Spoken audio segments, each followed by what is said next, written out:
વાલી મિત્રો નમસ્તે. મારું નામ પરેશ ભટ્ટ.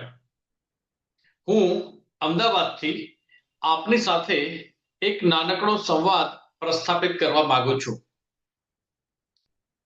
3 પ્રશ્નથી શરૂ કરીએ.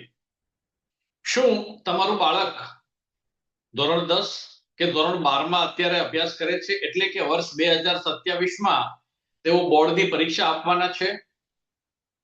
પ્રશ્ન નંબર 2, શું તમારું એ સંતાન અમરેલીની ઓક્સફર્ડ સ્કૂલ ઓફ સાયન્સનો વિદ્યાર્થી છે? અને પ્રશ્ન નંબર 3, શું તમે એક જવાબદાર માતા પિતા છો? જો આ ત્રણેય પ્રશ્નોનો જવાબ હા હોય તો આ વિડીયો તમારા માટે છે. વાલી મિત્રો, ધોરણ 10 અને ધોરણ 12 કારકિર્દી માટે બહુ જ અગત્યના વર્ષો છે. આ નિર્વિવાદ સત્ય છે. ધોરણ 10 અને 12 આવેલા પરિણામના આધારે આગળની વિદ્યા શાખા, કોલેજ, યુનિવર્સિટી નક્કી થતી હોય છે.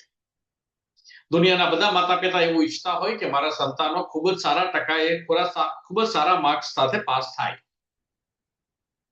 જ્યારે ધોરણ 10 અને 12માં વિદ્યાર્થી ભણતો હોય ત્યારે મુખ્યત્વે એને 5 પ્રકારના પ્રશ્નો નડતા હોય, હેરાન કરતા હોય. પ્રશ્ન નંબર 1, ટીચર ભણાવે ત્યારે જ ન આવડે. પ્રશ્ન નંબર 2, ટીચર ભણાવે ત્યારે આવડે પરંતુ ઘરે જાય અને ભૂલી જાય. પ્રશ્ન નંબર 3, ટીચર ભણાવે ત્યારે આવડે, ઘરે જાય ત્યારે પણ આવડતું હોય પરંતુ પરીક્ષા ખંડમાં જાય ત્યારે બધું જ ભૂલાઈ જાય. પ્રશ્ન નંબર 4, આ સમયે આ ઉંમરે એમને એમના મિત્રોની યાદ બહુ જ આવે.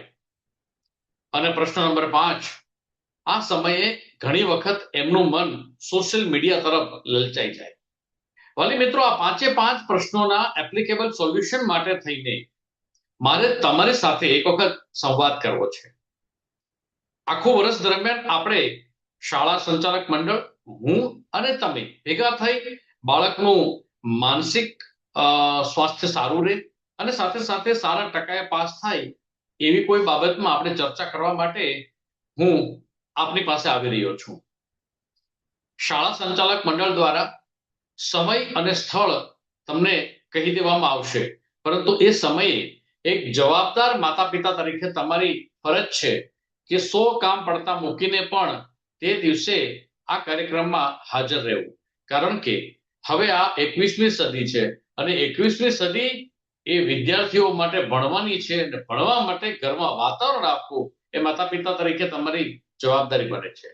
આવો મિત્રો, આપણે મળીએ, એક નવો ઉઘાડ કરીએ અને તમારા સંતાનોને સારું ભણાવવા માટે, સારા માર્ક્સ લાવવા માટે અને સારા માનસિક સ્વાસ્થ્ય માટે શાળાએ કરેલા આ મનોરથમાં આપણે બધા હોશે જોડાઈએ.